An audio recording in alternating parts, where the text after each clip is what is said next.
భగవతే వాసుదేవాయ. ఓం నమః శివాయ. ఈరోజు ఉపవాసాల ఏకాదశి, నవంబర్ 26 మంగళవారం, ఉత్పన్న ఏకాదశి సందర్భంగా కార్తీక పౌర్ణమి తర్వాత వచ్చే కృష్ణపక్ష ఏకాదశి ఉత్పన్న ఏకాదశి అంటారు. ఈ ఉత్పన్న ఏకాదశి శ్రీ మహావిష్ణువుకి అత్యంత ప్రీతికరమైన తిథి. ఉపవాసాలు ఆచరించవలసిన ముఖ్యమైన ఏకాదశి. ఈ ఉత్పన్న ఏకాదశి శ్రీ మహావిష్ణువు శక్తి స్వరూపాలు తెలిపే ఏకాదశులలో ఇది చాలా ప్రత్యేకమైనదిగా చెబుతారు. ఉత్పన్న ఏకాదశి కార్తీక మాసం విశిష్టమైన ఏకాదశిగా పేర్కొంటారు. ముర అనే రాక్షసుడిని శ్రీ మహావిష్ణువు సంహరించే సందర్భంలో ఆయన నుంచి ఒక శక్తి ఉద్భవించి రాక్షసుడై మురాను సంహరించింది. అప్పుడు విష్ణువు సంతసించి ఆమెకు ఏకాదశి అని పేరు పెట్టాడు.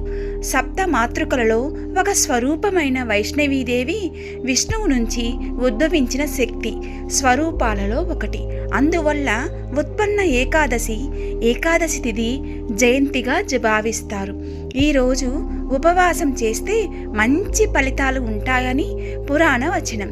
ఉత్పన్న ఏకాదశి రోజున ఉపవాసం ఉన్నవారికి పాపాలు పరిహారమవుతాయి. ముర అంటే తామసిక, రాజసిక, హరిషత్ వర్గాలను ప్రతీక. ఈరోజు ఉపవాసం ఉండి శ్రీ మహావిష్ణువును పూజించిన వారికి ఆ మురను జయించి మిగతా 23 ఏకాదశులలో ఉపవాసం చేసిన ఫలితం కలిగి వైకుంఠ ప్రాప్తి పొందగలరు.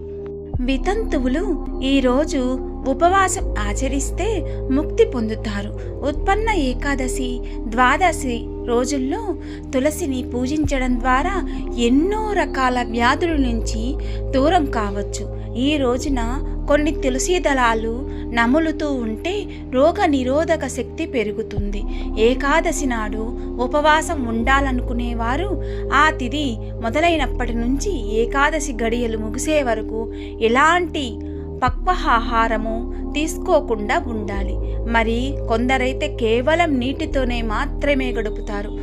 మనలను మనం స్వస్థత పరుచుకునేందుకు శరీరానికి మనం ఇచ్చే అవకాశమే ఉపవాసము. ఓం నమో భగవతే వాసుదేవాయ. ఓం నమో నారాయణాయ.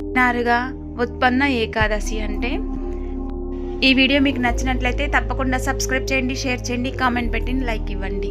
సర్వేజన సుఖినో భవంతు.